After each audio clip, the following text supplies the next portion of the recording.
The difference between branding and then investing into the business. Although branding brings value to the business, Yes. but actually it doesn't necessarily bring direct profits. When I started, I invested, instead of investing into the business, although I invested much into the office space. If I had invested much into the business itself, the publicity or the exposure of my business would have been much better than the youth. We are money conscious. So whenever we get closer to a big person, we want financial gains. Instead of we looking for the opportunity to tap what brought the money to them, we rather want to get the money instead of getting what needs the money.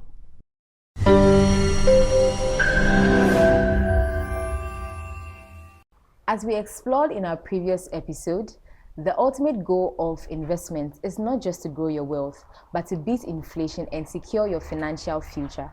Now, let's take a step further. We're going to be talking about the role of mentorship in business growth. You know, behind every successful entrepreneur, there's always been that one person who has been there and is always willing to share their expertise, thereby making the journey less stressful.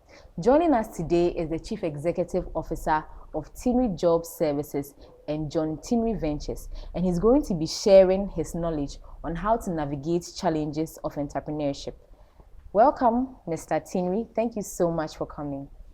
Thank you for having me. So let's talk a bit more about what you do, your job services. Can you tell us a bit about it? Okay, so basically I run job placement agency, which means I do recruitment and I deploy to the business people who have enterprises and they want workers to work with. So basically it's not only the business, both domestic as well.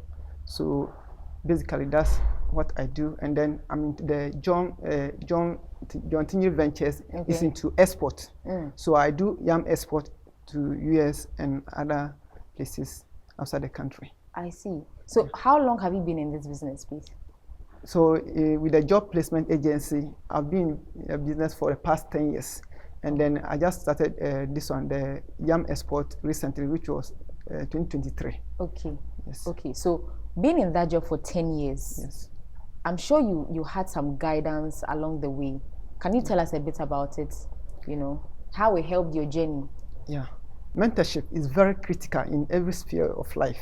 Even when we refer to the Bible, Jesus Christ had his mentorship from John the Baptist. Okay. So I will term it as mentors are repository of what? Knowledge. Okay. And as the Bible stipulated that lack of knowledge makes people perish. As an entrepreneur, before you can make it, you have to have a guidance. And it's very critical because mentorship helps you see far from below. Okay. In the sense that with the help of the your mentor or mentorship, you'll be able to see the pitfalls on the way. Then that makes you to move faster and to be well established, even far better than as your predecessors have done. Okay, so let's talk about first-time entrepreneurs, those who don't have access to mentors. How do they find, mentors? Okay, so it is nowadays with the help of the technology, it is very easy to find mentors. You can watch, you listen, and then you copy or you approach them in person to establish a relationship with them in order, whoever that you feel like that person inspires you. So you can approach the person, and with the relationship that you'll be able to establish with the person, you get to know one or two things with your findings. And I think with that, you are good to go.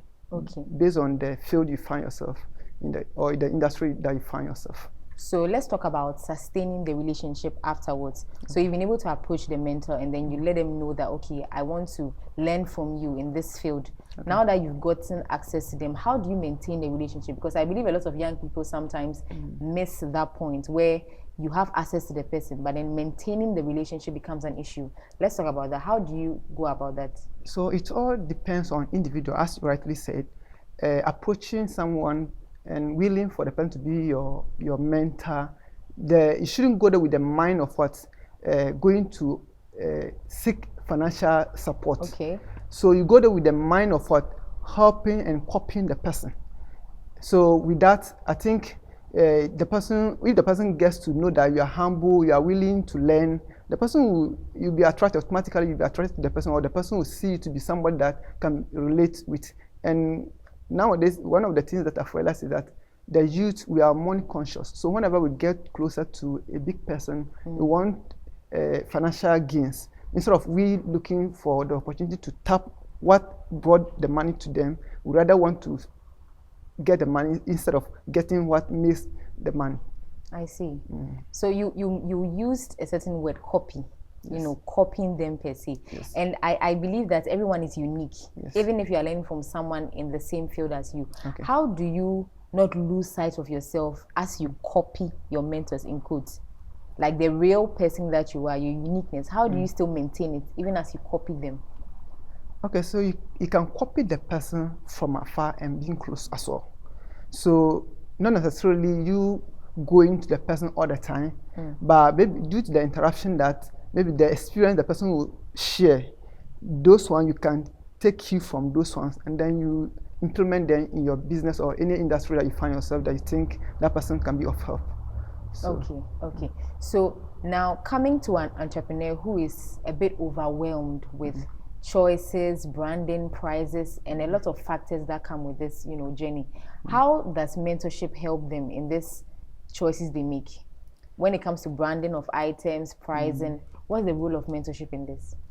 So having a business and having the challenge, that's why mentorship is very important. Okay. They are a repository of knowledge. So you approaching or you tapping into the person with the guidelines and then the guidance of your mentor, then you'll be able to what? You'll be able to tap into the weaknesses of your side, and then you build your weakness on their strong points or whatever insight that they will give to you. Then based on that, you can just suppose that which is in line with whatever you are thinking you want to do. Okay. Yes. Okay. So in the 10 years business experience you had, did you get a mentor at the beginning or somewhere in the middle? Or once you started, you had somebody who was guiding you throughout? Okay, I didn't get mentorship per se, but I would say one way or the other, I've been able to copy somebody. Okay, so yours was from afar? Yes, from afar. Because I remember after secondary school, though, I went to this agency, Express Job Services, and he's in the person. I don't know if I'm allowed to mention the person's name. Oh, you can. So Mr. Kofi. So whenever he takes me around to some of the clients to work with, I watch the way he interact with the clients and what this thing. So I got the opportunity to have access to the form, and I've read through and I see how the whole thing was done. So I copied from that, and then I started my own agency. Okay, Yes. So it was at the beginning? Yes, that Before was you at the beginning. And you didn't let him know that you wanted him to mentor you? It was from afar? Yes, You it were was just... from afar. Okay. So as I was following him, taking me around to clients and the interaction, You were observing? observing and all that. So you mentioned that you were, studying Mr. Kofi from afar. Yes. Right? You didn't outrightly approach him and tell him that you wanted him to mentor you. Yes, please. Now, when you started your journey, the 10-year journey you spoke about, were there times where you made mistakes and then you feel that if he were a bit closer to you, he would have helped you? Were there times you made such mistakes that you felt like if you had a mentor that was much closer and you weren't studying the person from afar, you would have avoided those mistakes? Yes. Okay. One example is sometimes when you deploy the candidates and there's a commission at the end of the month, their first month's salary. So retrieving those monies becomes difficult, which I think if I had approached him in person to be mentored, that would have helped me in the easier way to be able to. Rather than looking at from afar. So in the course of that, I lost so much. Oh. Yes. I see. Yes. I see. So when that happened, did you change, the path? Say, okay, now I want to approach him and then let him know that I want you to mentor me, like intentionally. I want you to walk with me through this journey. Were you able to do that? Okay, so what I did later was that sometimes it was agreement between the agency and the candidates or the job seekers. So when it comes to money issue, they drag their feet. So in this case, I have to involve the third party, which is the client, so that whenever the month ends and I have to access the money, they will rather send the money to me direct. Okay. So the agreement, the clients are aware of the agreement. So whenever the month is due, they will deduct the money from the source and then they'll send it to me. So with that, I think the problem later got solved. I see. So then you are telling, for someone watching you, they are thinking, if I want someone to mentor me, it's safer to let them know that, okay, I want you to help me on this journey, rather than to admire them from afar and then just copy them. Yes, please. So yes, you yes, rather please. say that we should approach them, Yes. and then let them know of our intentions, Yes. right? Yes. Okay. So for someone who maybe has made certain losses in their businesses and they are thinking of reinvesting in the business, what do you think is the role of mentorship in helping them make such decisions, like reinvesting into the business? Okay, so I can use myself as an example. When I started, I invested, instead of investing into the business, although I invested much into the office space. Okay. Which I think if I had invested much into the business itself, the publicity or the exposure of my business would have been much better than. But I rather invested much into the office space. So I think it was not the right, a prudent decision by then, but I think it's worth it because that alone has added to the branding of the business. But I think it should have been in the business itself by, yes. So I think that. So what would you say is the striking difference between actually investing in the business and the office space, like you mentioned? So investing into the business brings more income into the business, and every business is in to make profits. Yes. So investing into the space do not really bring direct income, although it adds to the business. It adds to the branding and to make the business look more official and other things. But in reality, the money that would have been brought into the business in the course of investing those money was lost. Okay. So there's a difference between branding and then investing into the business. Although branding brings value to the business, but actually it doesn't necessarily bring direct profit. Okay. Yes. So you are looking at direct profit because in today's world, I think there's so much emphasis on branding. You know, you hear people talk about how to brand your business, your product, whatever it is. So sometimes we are carried away by, you know, the branding itself, and then people invest much more into that than the business itself, like you're saying. So do you think there should be a balance, or one should outweigh the other? Every business either deliver product or service. Okay. So it is the convenience of your services that you deliver to your clients or your target audience that attract more customers. Okay. And the customers are the people that are bringing you the money. So if you invested much into the branding and then the people come and don't get the value what they see, then it turns them off. Okay. And then by so doing, in a way, you're not making any decision. I see. Okay, so for someone watching you, they have a lot of, you know, great ideas, business ideas, and then sometimes they are second guessing. Am I really right? You know, can I actually achieve this? Coming back to mentorship, what do you think the role of a mentor is in this situation? Okay, so every business starts with an idea. Okay. So it's about the reality or how realistic that idea is, and the impact the idea is going to be in the life of people. You know, don't forget, everything we do in life is about what? Others. So every business is to solve the problem for other people, not yourself. Okay. So the idea should not be a selfish idea. The motive behind the idea should not be a selfish one. So when people begin to see the intent of the idea, then they appreciate it by what? Assessing or coming for that idea, and then by so they appreciate you, the originator, with their substances. Okay. So it's good to have an idea, but take time to go through it to make sure that idea that you're bringing on board is a realistic one that is going to make impact in the life of other people. So can we give an example of an idea that looks a bit more self-centered than solving the problems of people?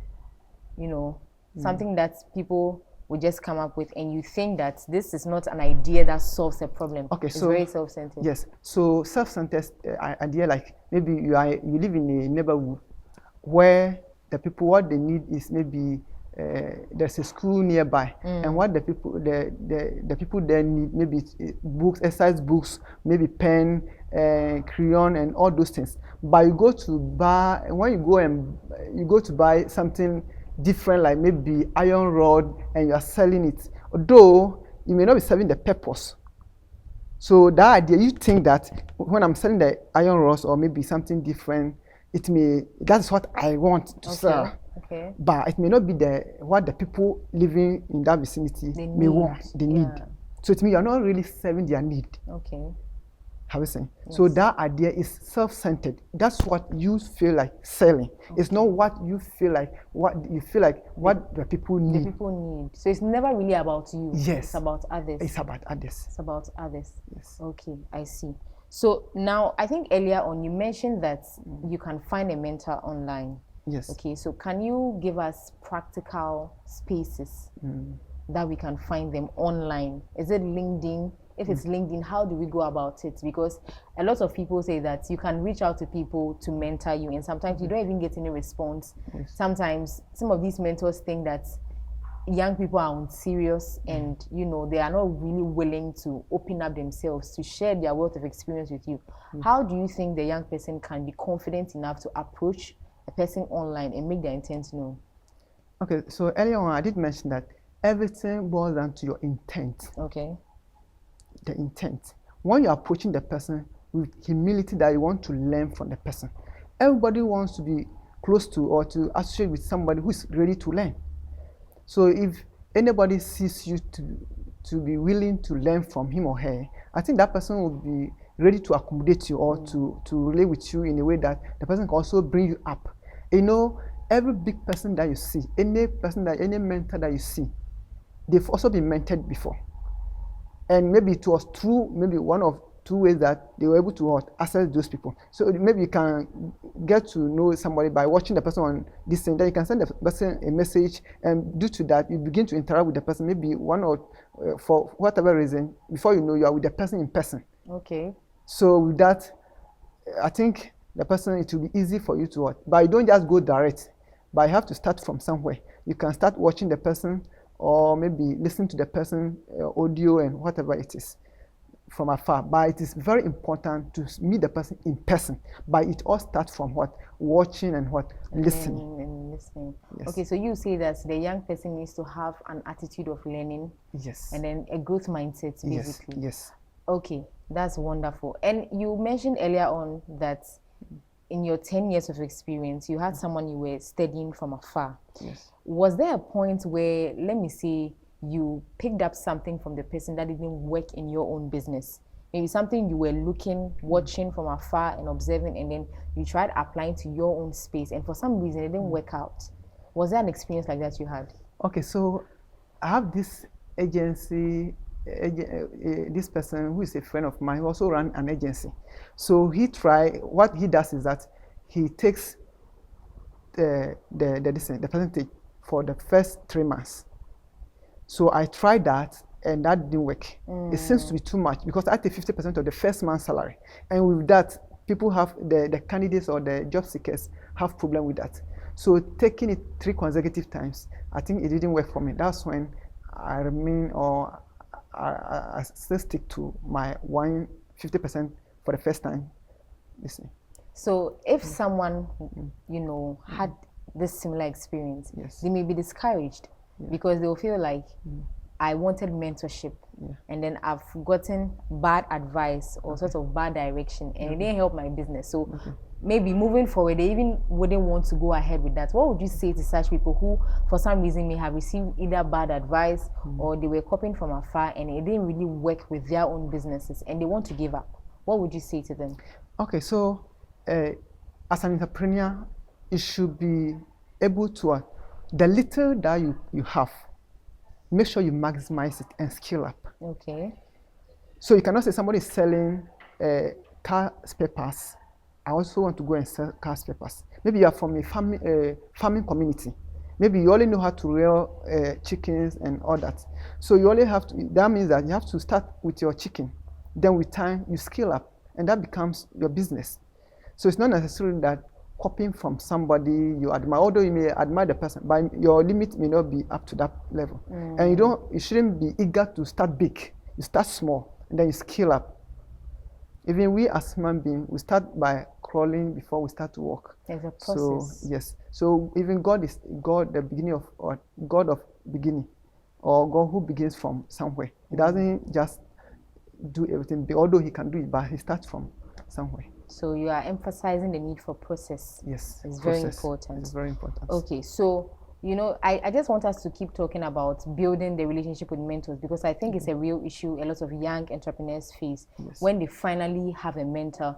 Building it, like you mentioned, that it's not advisable to start with financial, approaching them for money and all of that. Even putting that aside, sometimes it's a struggle, I've heard people say that this whole idea of mentorship is mentee driven. So it depends more on the person who reached out for the mentorship. How would you advise young people when it comes to mentorship in terms of reaching out and then maintaining the relationship? Must they always talk to their mentors weekly? Is there a schedule for it? How do they go about it? Okay, so I'll respond to this question by saying that anything you do not maintain or you mismanage, you lose it. Okay. So you can have access to a mentor, but if you don't maintain or manage the relationship well, you lose the person. It all boils down to the fact that if you go with the intent of learning from the person to become like the person, everybody wants to have his or her product, or somebody admiring him or her to become like him. But if you go with the intent of abusing the relationship, and don't forget, relationship is very key in everything. We as human beings, the relationship we have with God, everything boils down to relationship. Even your employment sector, it's just employment relationship. But when you do not manage that relationship, or your contract or your appointment can be terminated, isn't it? Yeah. So relationship is very important in everything. Even relating with your customers is about relationship. All those things, it's about relationship. So you have to manage your relationship with your mentors very well, and then you can continue to keep them. And then with the intent that you are ready to learn to become like them, they'll be willing to help you. How do you deal with difficult mentors? Okay, so dealing with difficult mentors, let them know your intent. If they get to know that you are ready to learn from them, though things may be difficult, but once you are the student and you are ready to learn, there are difficult teachers, but still, you have to acknowledge yourself that I'm a student. So no matter how difficult the teacher is, the person is still your teacher. So you have to be submissive. So it really depends on the one who is ready to learn. So it takes sacrifice. So every sacrifice comes with pain and endurance. So every sacrifice that do not cost you or do not come with pain, it's not really a sacrifice. Sacrifice. It's sacrifice. Very important. Yes. Okay, so before we go on, we want to acknowledge Atomic Hotel for granting us this wonderful space. If you are looking out for a place to unwind and rest, Atomic Hotel is the best place to be at. And also want to acknowledge our wonderful partners, KJL Foundation. Thank you so much for supporting us. So Mr. T, back to you. Okay. There's someone watching you who maybe is struggling in their business growth, even though they have a mentor. Okay. It's not really going on smoothly like they are anticipating. What would you say to them? Okay, so every business has its challenges. So at that stage, that's why you need a mentor or a mentor. So it all boils down to the fact that you have to, with the help of the mentor, you have to navigate and meander your way through, because they have been through that. And with the help of their guidance, you'll be able to navigate and meander through. So you remain focused. Focus. Yes, be determined, never give up. So as an entrepreneur, that mindset should be there, that nothing is easy, and it takes sacrifice to make things work. So that is the point at which your this thing can be tested, your ability and all that. This thing can be tested. So you have to remain focused and then endure, and with time you get through. And with time you get through. So Yes. based on everything you said, every person watching you may pick up, say, 3 things that they need to endure. Yes. And that comes to sacrifice. Yes. They also need to be focused. Yes. And have an attitude of learning. Yes. Any last words to your audience, please? Okay, being an entrepreneur is the best thing that can happen to anybody. And having been in the business for the past 10 years, as a young man, I know what I've been through. It has never been easy, and the journey has been tough. You only need that tough mind to keep going. Sometimes your customers will frustrate you. The people you are even trying to even help them, like the job seekers, everybody comes with their differences, their character, and you have to accommodate them and all those things. So it's not easy, but you have to remain resolute and then focus and be determined. And at the end of the day, you excel, and that makes you a victorious. And at the end of the day, you will excel. So just like Mr. Tinyiri said, as a young entrepreneur, you need to understand the role of your mentors in your life. It takes a lot of endurance and a lot of patience, and also an attitude of learning. Yes. You need to be able to wait and then have time for yourself in learning and studying your mentors, and of course you are going to have a very successful business. Thank you so much for joining us, Mr. T, and thank you to our wonderful audience for being with us throughout. We'll see you in our next episode. Stay tuned.